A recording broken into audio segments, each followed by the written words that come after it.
Dear students, मैं आज आपको फंडामेंटल कंसेप्ट इन बायोलॉजी में, ठीक है, 5वें वीडियो लेक्चर की तरफ जा रहा हूँ। यानी कि 5th वीडियो लेक्चर में आपको बाकी बचे हुए 35 जो ब्रांचेज ऑफ जूलॉजी है उसको मैं देने जा रहा हूँ।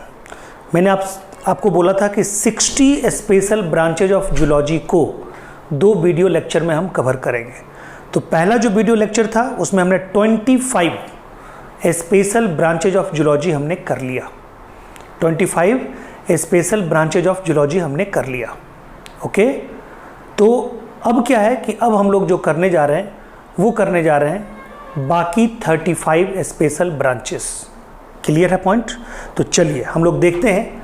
पहला जो स्पेशल ब्रांचेज है, ठीक है, जो फर्स्ट स्पेशल ब्रांचेज है, मतलब 25 के बाद 26, ठीक है, यानी कि 60 स्पेशल जो ब्रांचेस था, special branches of zoology, 60 special branches of zoology जो है, ठीक है, उसमें हम लोग 25 ऑलरेडी कर चुके थे। 25, ठीक है, ऑलरेडी डिस्कस्ड, ठीक है, और 26, ठीक है, ब्रांच हम लोग पढ़ने जा रहे हैं। तो अब देखिए, कहता है, एक मैं ब्रांच लिख रहा हूँ सीरोलॉजी। सीरोलॉजी का मतलब होता है study of reaction between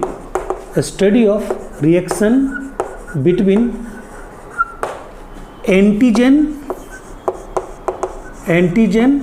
and antibody. Study of reaction between antigen and antibody.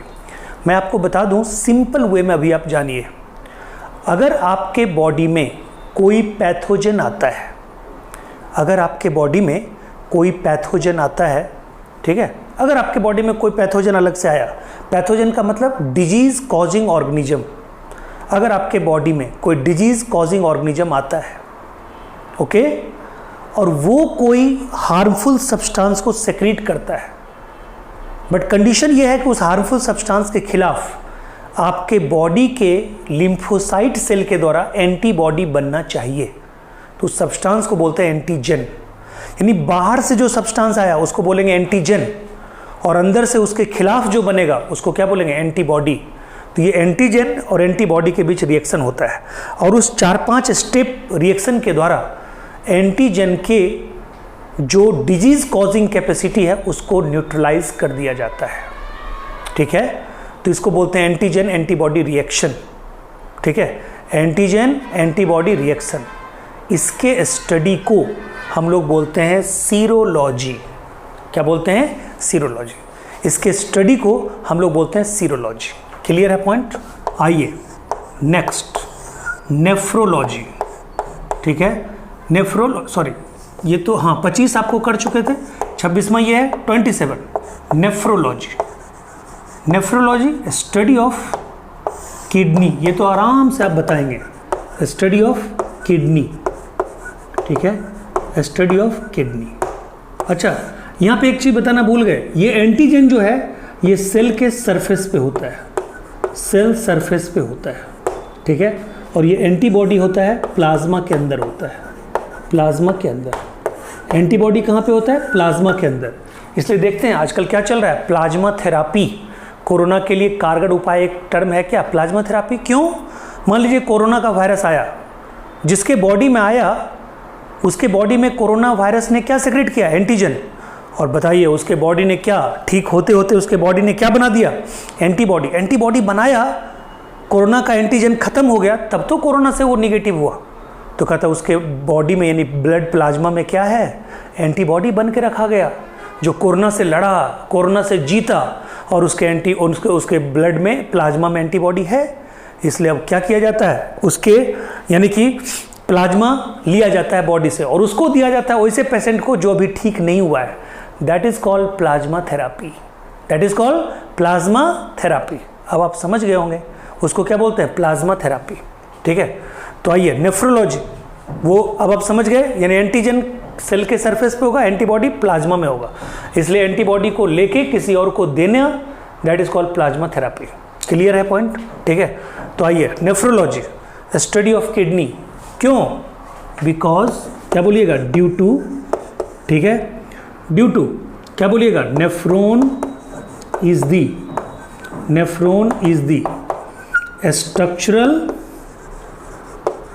structural and functional unit of kidney। ठीक है, structure and functional unit of kidney, nephron is the structure and functional unit of kidney। ठीक है, अब आइए next. ठीक है, अगर हम बात करते हैं, ठीक है, अगर हम बात करते हैं, ठीक है, किसकी कहता है, इंडोक्राइनोलॉजी की। ठीक है, इंडोक्राइनोलॉजी, तो इंडोक्राइनोलॉजी मतलब क्या? ठीक है, इंडोक्राइनोलॉजी मतलब study of hormone, endocrinology study of hormone, क्योंकि इंडोक्राइन सिस्टम का प्रोडक्ट क्या होता है, हार्मोन, और एक्सोक्राइन सिस्टम का प्रोडक्ट क्या होता है, एंजाइम। यानी ग्लैंड डक्ट के आधार पे दो तरह के होते हैं, आपको पता है। कहता है एक्सोक्राइन ग्लैंड और इंडोक्राइन ग्लैंड। जिसमें डक्ट होता है उसको एक्सोक्राइन ग्लैंड, और जिसमें डक्ट नहीं होता है उसको बोलते हैं इंडोक्राइन ग्लैंड। जिसमें डक्ट होता है यानी कि उसको बोलेंगे डक्टफुल ग्लैंड, यानी एक्सोक्राइन ग्लैंड को क्या बोलेंगे, डक्टफुल ग्लैंड। और जिसमें डक्ट नहीं होता है उसको क्या बोलेंगे, डक्टलेस ग्लैंड, यानी उसको क्या बोलेंगे, इंडोक्राइन ग्लैंड। बोलिए, क्लियर है पॉइंट? ठीक है, तो इंडोक्राइन ग्लैंड और एक्सोक्राइन ग्लैंड, क्लियर हो गया पॉइंट? ठीक है, तो इंडोक्राइन ग्लैंड से क्या निकलता है, हार्मोन। एक्सोक्राइन ग्लैंड से क्या निकलता है, एंजाइम या जूस। तो एंजाइम के स्टडी को हम लोग बोलते हैं जाइमोलॉजी। एंजाइम के स्टडी को क्या बोलते हैं, जाइमोलॉजी। एंजाइम के स्टडी को बोलते हैं जाइमोलॉजी। ठीक है, और एंजाइम के स्टडी को क्या बोलते हैं, zymology, because zymase was the first enzyme secreted by, zymase was the first enzyme secreted by, क्या बोलेंगे, किसके द्वारा, ईस्ट, ड्यूरिंग एल्कोहलिक फर्मेंटेशन। ठीक है, तो बताइए, endocrinology study of hormone, because hormone is secreted bye endocrine gland, और endocrine gland को हम लोग क्या बोलते हैं, बोलिए, डक्टलेस ग्लैंड। क्या बोलते हैं, डक्टलेस ग्लैंड। इंडोक्राइन ग्लैंड को क्या बोलते हैं, डक्टलेस ग्लैंड। क्लियर? यानी इसका सेक्रीशन डायरेक्ट किस में जाता है, ब्लड में जाता है, और ब्लड में जाता है इसलिए इसका एक्शन क्या होता है, थ्रू आउट द बॉडी होता है। Action occurs through out the body,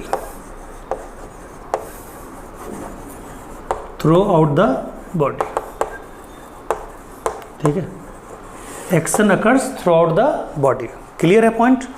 यानी सेक्रेटेड बाय इंडोक्राइन ग्लैंड, यानी डक्टलेस ग्लैंड, यानी कि सेक्रेटेड इनटू ब्लड में सेक्रेट होगा, और कहता है action occurs through out the body. कोई दिक्कत यहाँ तक? चलिए अब देखिए, यानी साथ ही साथ वो भी पढ़ लीजिए। ठीक है, अब ये हमने पहले पढ़ाया कि नहीं मुझे याद नहीं है, अगर पढ़ाया होगा तो इसको गिनती में नहीं लाइएगा, हम 2-4 ज़्यादा ही बता के फिनिश करेंगे। 60 बोले, 62, 63 बता देंगे। ठीक है, तो इसको मत काउंट कीजिएगा, अगर मैंने पहले बता दिया मुझे याद नहीं है। ठीक है, जाइमोलॉजी, ठीक है, स्टडी ऑफ एंजाइम,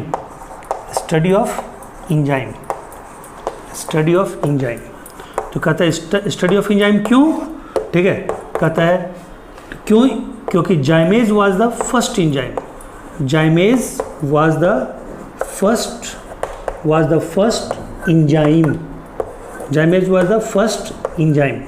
ठीक है, सेक्रेटेड बाय ईस्ट, और ईस्ट क्या है डियर, यूनिसेलुलर फंगस। ईस्ट क्या है, यूनिसेलुलर फंगस। क्लियर हो गया, यूनिसेलुलर फंगस। तो बोलिए यहाँ तक क्लियर? यानी सीरोलॉजी, नेफ्रोलॉजी, इंडोक्राइनोलॉजी, जाइमोलॉजी, यहाँ तक आपको कोई दिक्कत है तो बताइए। नहीं ना? ठीक है, यानी कि जाइमोलॉजी स्टडी ऑफ एंजाइम, और ये किसका प्रोडक्ट होता है, एंजाइम या जूस, ठीक है, एंजाइम या जूस भी बोलेंगे, ये एक्सोक्राइन ग्लैंड का प्रोडक्ट होता है, एक्सोक्राइन ग्लैंड का, यानी एक्सोक्राइन ग्लैंड का प्रोडक्ट क्या होता है, एंजाइम या जूस, जिसको हम लोग क्या बोलते हैं, डक्टफुल ग्लैंड, डक्टफुल ग्लैंड। और बताइए यहाँ पे क्या था, ये किसका प्रोडक्ट था, डक्टलेस ग्लैंड का, हार्मोन, ठीक है। और ये भी आप जानते हैं all enzymes are made up of protein, all enzymes are made up of protein, but hormone protein का भी हो सकता है, कार्बोहाइड्रेट की भी हो सकता है, लिपिड का भी हो सकता है, स्टेरॉइड का भी हो सकता है। जरूर आप लिखिएगा, मैंने हर वीडियो में बोलता हूँ, जो बोर्ड पे लिखता हूँ उसको तो जरूर लिखना है, जो नहीं लिखता हूँ जरूर लिखिएगा, वो तो 100% और ज़्यादा लिखिएगा, क्यों, वही क्वेश्चन में आएगा, ठीक है। हाँ, इसका मतलब ही नहीं कि जो लिखते हैं वो नहीं आएगा, वो तो आएगा ही, जो बोर्ड पे नहीं लिखते हैं वो ज़्यादा पावरफुल होता है, तो उसको भी लिख लीजिएगा, ठीक है। चलिए,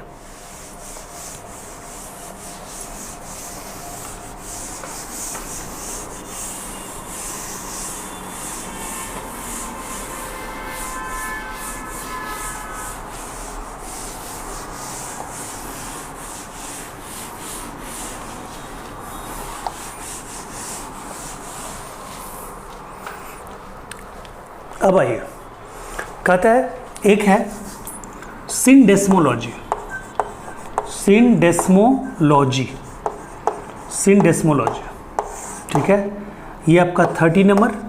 कहता है study of ligament, study of ligament and joints, study of ligament and joints, study of ligament and joints, ठीक है, यानी कि लिगामेंट जॉइंट्स, यानी कि इसमें प्लस कर दीजिए, ligament plus tendon plus joints. Joints का एक और स्टडी आपने पढ़ा, ऑर्थोलॉजी, कंफ्यूज मत कीजिएगा, ऑर्थोलॉजी मतलब सिर्फ जॉइंट का स्टडी, इसमें लिगामेंट टेंडन ये सब का स्टडी। बोलिए, कोई दिक्कत है, नहीं ना। अब आइए, ठीक है, neurology, neurology, neurology study of nervous system, study of nervous system, nervous system, ठीक है। देखिए, आपके बॉडी का कंट्रोल एंड कोऑर्डिनेशन दो तरीके से होता है, आपके बॉडी का कंट्रोल एंड कोऑर्डिनेशन कितने तरीके से होता है, दो तरीके से, ठीक है। एक है नर्वस सिस्टम के द्वारा और एक है इंडोक्राइन सिस्टम के द्वारा। तो इंडोक्राइन सिस्टम का जो स्टडी है वो था इंडोक्राइनोलॉजी, यानी स्टडी ऑफ हार्मोन, और न्यूरॉन का स्टडी यानी कि नर्वस सिस्टम का स्टडी, चूँकि न्यूरॉन क्या होता है, स्ट्रक्चर और फंक्शन यूनिट होता है, ठीक है, nervous system, because neuron is the structural and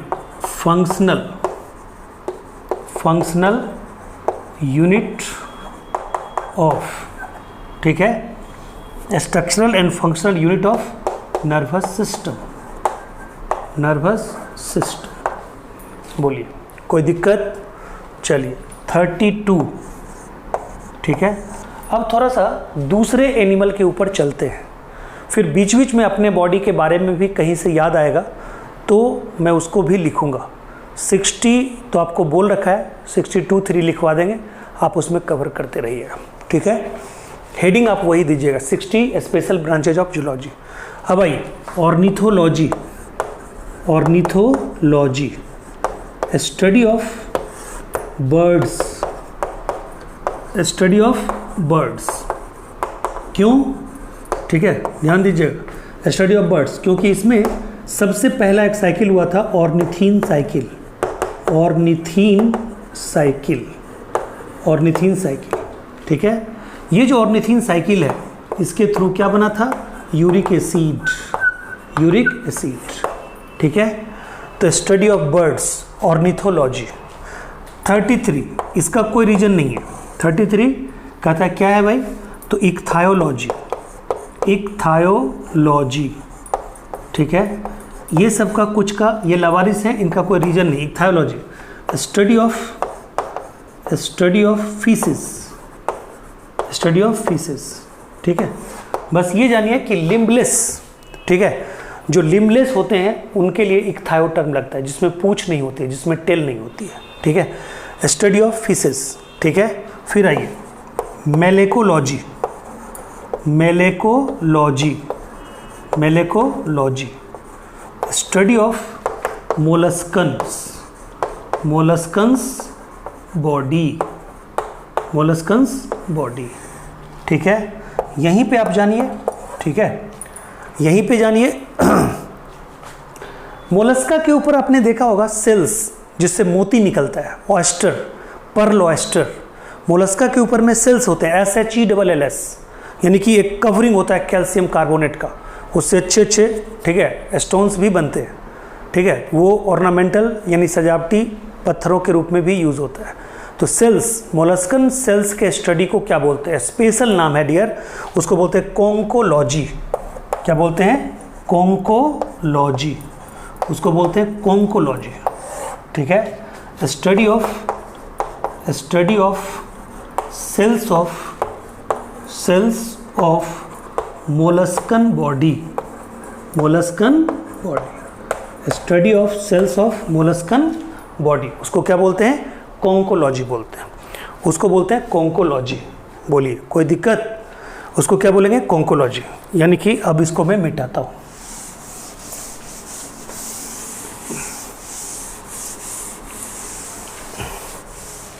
ठीक है, अब आइए इसको भी मिटा दो,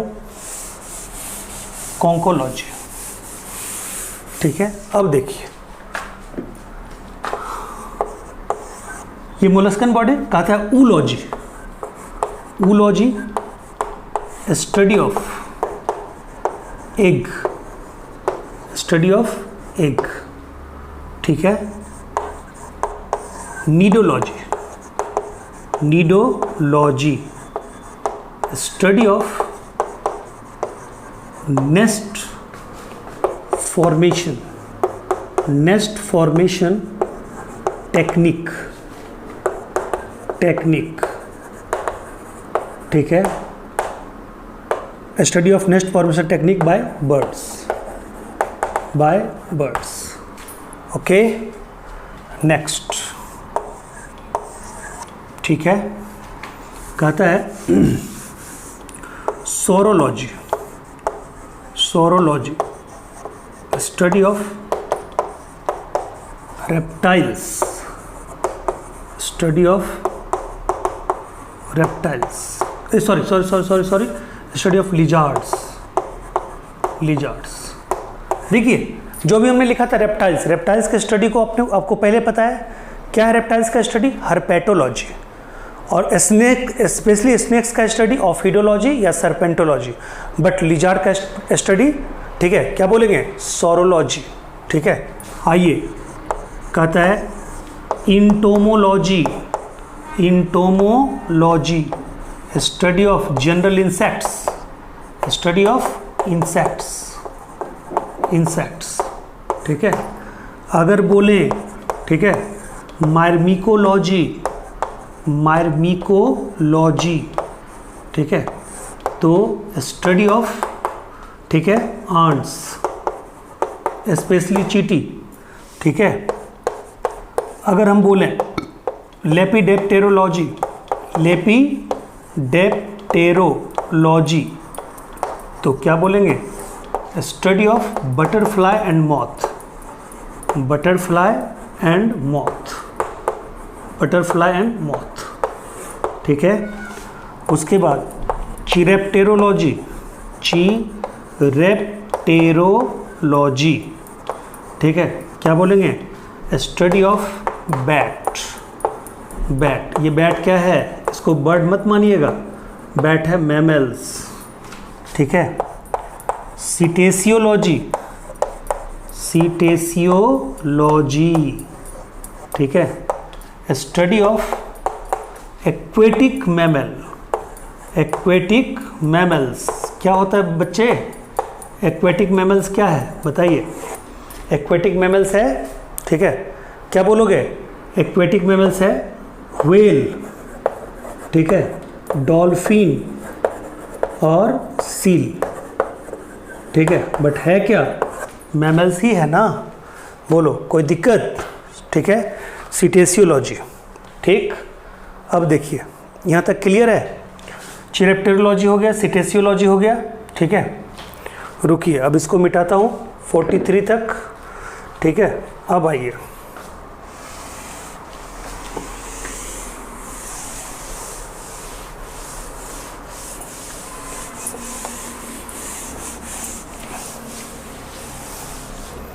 ठीक है, 43 तक हो गया। 44 ठीक है, पैराजूलॉजी, पैराजूलॉजी, पैराजूलॉजी ठीक है, स्टडी ऑफ पॉरीफेरेंस, पॉरीफेरेंस ठीक है। उसके बाद आइए, ठीक है, उसके बाद पैराजूलॉजी होगा निडारियोलॉजी, निडारियोलॉजी स्टडी ऑफ ठीक है सिलेंट्रेट्स, सिलेंटेरेट्स ठीक है। उसके बाद आइए प्रोटोजूलॉजी, प्रोटोजूलॉजी स्टडी ऑफ प्रोटोजोअन्स, प्रोटोजोअन्स ठीक है। क्या क्या आ जाएगा, इसी में आएगा प्लाज्मोडियम, इसी में आएगा अमीबा ठीक है, इसी में आएगा ट्रैपेनोजोमा ठीक है, ट्रैपेनोजोमा। अब आइए ठीक है, कहता है उसके बाद हेलमिन्थोलॉजी, हेलमिन्थोलॉजी क्या बोलेंगे, study of worms, worms study of worms ठीक है। वर्म में कौन, राउंड वर्म भी आ जाएगा, राउंड वर्म भी आ जाएगा एंड हुक वर्म भी आ जाएगा, round worm and hook worm. Clear है पॉइंट, ठीक है। 48 ठीक है। अब कुछ अपने बॉडी का भी याद आया तो उसको कर लें, ठीक है। अपने बॉडी में बुढ़ापा, जैसे देख लीजिए हम लोग ही दिनों दिन एज बढ़ते जा रही है, ठीक है, तो आपका भी एज बढ़ेगा, आपका भी एज बढ़ ही रहा है, बढ़ेगा नहीं बढ़ रहा है धीरे धीरे। हम लोग हर बार जो बर्थडे मनाते हैं, एक्चुअली में बर्थडे मनाने का नहीं है, बट मनाते हैं सब लोग, सोचते हैं बर्थडे ये सोच कर अगर मना रहे हैं चलो ज़िंदगी का एक और साल चला गया, मतलब अफसोस करते हुए मनाते हैं तो अच्छा, और ये सोचिएगा चलो ज़िंदगी का एक और अच्छा साल निकल गया, ठीक है, दुख में नहीं निकला, ठीक है, तो वो मतलब इंजॉय है। और सोचिए अगर नहीं एक साल कम हो गया तो वो दुख है, ठीक है। तो एक्चुअली में तो दुख की बात है। तो कहता है बुढ़ापा दिनों दिन आपके बॉडी पे हावी होते जाएगा, उसको बोलते हैं, ठीक है, यानी कि जीरोंटोलॉजी, उसको बोलते हैं gerontology study of ageing, gerontology study of ageing, AGEING study of ageing, ठीक है। यहाँ पे पूरा लिख दीजिए स्टडी ऑफ एजिंग, ठीक है, एजिंग। अब आइए, ठीक है, ठीक है, क्या लिखिएगा, कहता है andrology, andrology study of male reproductive organ, male reproductive organ, male reproductive organ, ठीक है। और यहीं पे देखिएगा, लिखिएगा, ठीक है, gynaecology, gynaecology study of female reproductive organ, female reproductive organ, female reproductive organ. ये क्या होगा फीमेल रिप्रोडक्टिव ऑर्गन में, इसमें आप क्या बोलिएगा, ठीक है। जिससे मान लो कि किसी हॉस्पिटल में जाते हो तो क्या रहता है, गायनी वार्ड, गायनी वार्ड का मतलब फीमेल वार्ड, ठीक है। और इसीलिए देखते हैं फ्लावर में जो फीमेल पार्ट होता है उसका क्या नाम होता है, फ्लावर के फीमेल पार्ट का क्या नाम है, गायनेसियम, और मेल पार्ट का क्या नाम होता है, एंड्रोसियम। तो फीमेल में, ह्यूमन में मेल पार्ट के स्टडी को या किसी भी एनिमल के मेल पार्ट के स्टडी को, मेल सेक्सुअल ऑर्गन के स्टडी को क्या बोलेंगे, एंड्रोलॉजी।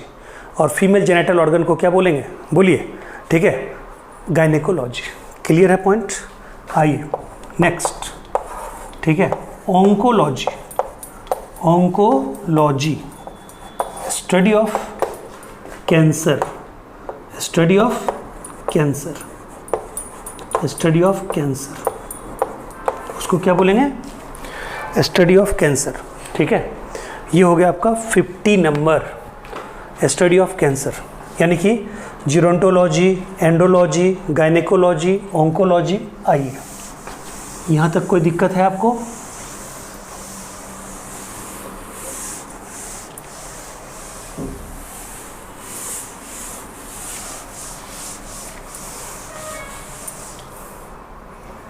अब देखिए 51 का था lophology. Lophology study of elephant. Elephant study of elephant. उसके बाद mammology. Mammology study of mammals. Mammals. ठीक है, next cetology. Cetology study of obesity. Obesity मोटापा। ठीक है, उसके बाद कहता है मैस्टोलॉजी। मैस्टोलॉजी। ठीक है, कहता है स्टडी ऑफ ब्रेस्ट। ब्रेस्ट और मेमरी ग्लैंड। Mammary gland. ठीक है, उसके बाद ये आपका हो गया 53, ये हो गया आपका 54, ये हो गया 55। ठीक है, उसके बाद कहता है हाँ सीटोलॉजी हो गया, ओबेसिटी, मेस्टोलॉजी हो गया, ब्रेस्ट का डेवलपमेंट, ये स्टडी ऑफ ब्रेस्ट और मेमरी ग्लैंड। उसके बाद आ जाइए आप लोफोलॉजी पे हो गया, सोरोलॉजी हो गया। उसके बाद आइए और क्या बच रहा है आपको, हाँ angiology. Angiology study of blood vessels. Study of blood vessels. Study of blood vessels. ठीक है, उसके बाद आइए, ये तो आपने पहले पढ़ा है, पेलियोजूलॉजी। ठीक है, क्या बोलिएगा, study of fossils of animal. Fossils of animal. ठीक है, उसके बाद ठीक है आइए जू जियोग्राफी। जू जियोग्राफी। ठीक है, study of distribution of animal on the earth surface. On the earth surface. ठीक है, on the earth surface. Clear point? जू जियोग्राफी क्लियर है पॉइंट? अब आइए डियर स्टूडेंट्स, देखिए मैंने आपको अभी 57 तक बता दिया था। ठीक है, 57 तक बता दिया था एंजियोलॉजी। ओके, फिर माइक में थोड़ा प्रॉब्लम था, मैंने माइक चेंज किया। ठीक है, ब्लूटूथ पे आ गए। ठीक है, अब देखिए यहाँ पे क्या है कि 58 मैंने आपको हेडिंग लिखाया था 60 कॉमन ब्रांच, ये 60 special branches of zoology, but मैं आपको 65 बता रहा हूँ। 57 तक बता दिए angiology, study of blood vessels. Okay, तो स्टडी ऑफ ब्लड वेसल्स जो है वो कितना, वो क्या हो गया, मतलब study of blood vessels angiology. तो अभी जो हम आपको बताया कि एंजियोलॉजी, ठीक है, देखिए यहाँ पे एंजियो, एंजियो मतलब होता है क्लोज्ड। ठीक है, क्लोज्ड। ठीक है, यानी कि blood vessels are always closed. Blood vessels are always closed. Always closed. ठीक है, blood vessels are always closed, इसलिए कहते हैं स्टडी ऑफ ब्लड वेसल को एंजियोलॉजी। ऐसे अगर किसी को कोई पूछे तो सीधा बोल देता है कि नहीं, angiology is the study of blood, angiology is the study of angiosperm. But आपको ये नहीं बोलना है। एंजियोस्पर्म में जनरली बच्चे यही बोलते हैं, आप भी यही सोचे होंगे जब एंजियोलॉजी हमने लिखा था, स्टडी ऑफ, ठीक है, study of angiospermic plant. But अभी तो हम जूलॉजी का ब्रांच पढ़ रहे हैं, स्टडी ऑफ ब्लड वेसल्स। इसीलिए जब हम आर्टरी वेन का पूरा वो लेते हैं कि कहाँ पे कोलेस्ट्रॉल, आर्टरी में कहाँ पे कोलेस्ट्रॉल जमा है, कहाँ पे क्या है, तो उसको हम लोग बोलते हैं एंजियोग्राफी। क्या बोलते हैं? एंजियोग्राफी। ठीक है, तो एंजियोग्राफी टेक्निक उसी से आया है। एंजियोलॉजी का मतलब ब्लड वेसल, और ब्लड वेसल की जो ग्राफिकल रिप्रेजेंटेशन है दैट इज कॉल्ड एंजियोग्राफी। ठीक है, अब आइए 58 डायस्टेरियोलॉजी। डायस्टेरियोलॉजी जो है, ठीक है, इसके बारे में कहा जाता है study of vestigial organ, rudimentary organ. Vestigial organ and rudimentary organ, ठीक है, दोनों में अंतर है। रूडिमेंट्री ऑर्गन और वेस्टिजियल ऑर्गन, दोनों में अंतर है। वेस्टिजियल ऑर्गन का मतलब होता है कि जिसका पहले फंक्शन था और अभी बॉडी में प्रेजेंट है वो फंक्शनलेस है। यानी कि बॉडी में जो ऑर्गन प्रेजेंट है अभी, बट अभी फंक्शनलेस है, पहले उसका फंक्शन था। यानी पास्ट में वो फंक्शनेबल था, प्रेजेंट में वो फंक्शनलेस है, उसको बोलते हैं वेस्टिजियल ऑर्गन। ठीक है, और ये वेस्टिजियल ऑर्गन आपके बॉडी में 1, 2, 3, 4 नहीं है, ये कम से कम आपके बॉडी में ये है 150 के आसपास, 150 के आसपास है वेस्टिजियल ऑर्गन। इन वेस्टिजियल ऑर्गन की संख्या 150 है आपके बॉडी में, उसमें से 8-10 बहुत इंपॉर्टेंट है। पहला, ठीक है, कहता है वेस्टिजियल ऑर्गन में कहता है वर्मीफॉर्म अपेंडिक्स। वर्मीफॉर्म अपेंडिक्स ये बहुत फेमस है। ये स्मॉल इंटेस्टाइन और लार्ज इंटेस्टाइन के जंक्शन पे लगभग होता है। आपको कोई पूछेगा लार्ज इंटेस्टाइन के कितने पार्ट, आप कहिएगा 3 पार्ट, सीकम, कोलोन, रेक्टम। जो सीकम है, सीकम के बेस से निकलता है वर्मीफॉर्म अपेंडिक्स, एक ब्लाइंड स्ट्रक्चर। ठीक है, सीकम जो होता है, पहला पार्ट जो होता है, वो खुद भी वेस्टिजियल है। ठीक है, वो सैक लाइक स्ट्रक्चर है। जो सेलुलोज खाने वाले जो हर्बीवोरस एनिमल होते थे, वहां पे वो सेलुलोजिक डाइजेशन का जगह हुआ करता था। बट अपना लोग सेलुलोज की मात्रा को लेते नहीं है ज्यादा, तो ये धीरे धीरे अपना लोग में क्या हो गया, वेस्टिजियल हो गया। यानी ह्यूमन में सीकम भी वेस्टिजियल है, जो लार्ज इंटेस्टाइन का पार्ट है, सैक लाइक पार्ट है। ओके, तो कहते हैं इसके बेस से एक ब्लाइंड और स्ट्रक्चर निकलता है जिसको बोलते हैं वर्मीफॉर्म अपेंडिक्स। ये अपेंडिक्स जो है, ठीक है, ये भी सेलुलोजिक बैक्टीरिया का स्टोर हाउस था। ठीक है, ये पहले फंक्शनेबल था जब हमारा, ठीक है, भोजन मेनली, ठीक है, क्या होता था, घास वगैरह होता था, यानी कि सेलुलोजिक मटेरियल होता था।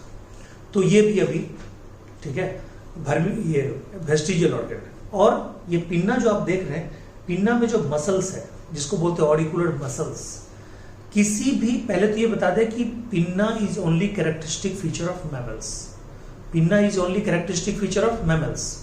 और मैमल्स में कुछ ऐसे मैमल होते हैं जिसमें पिन्ना मूव करता है, जिसमें पिन्ना मूव करता है उसमें ये ऑरिकुलर मसल्स होता है। लेकिन हम में, आप में पिन्ना मूव नहीं करता तो वहां पे ऑरिकुलर मसल्स नहीं होता। यानी कि हम लोग में, ह्यूमन में, auricular muscles of pinna is vestigial, hence our pinna is not movable. ठीक है, क्लियर है पॉइंट? तो कहता है कि पिन्ना मूव नहीं करता हमारे आपके बॉडी में, ठीक है, due to vestigial form of auricular muscles. अब कहता है कि हमारा जो आंख है, ये जो देख रहे हैं आप, ये आंख के कॉर्नर में दोनों तरफ रेड कलर का जो होता है, ये एक्चुअली में हमारा रेमिनेंट है, किसका, बचा हुआ पार्ट है। कहता है किसका, निक्टिकेटिंग मेम्ब्रेन का।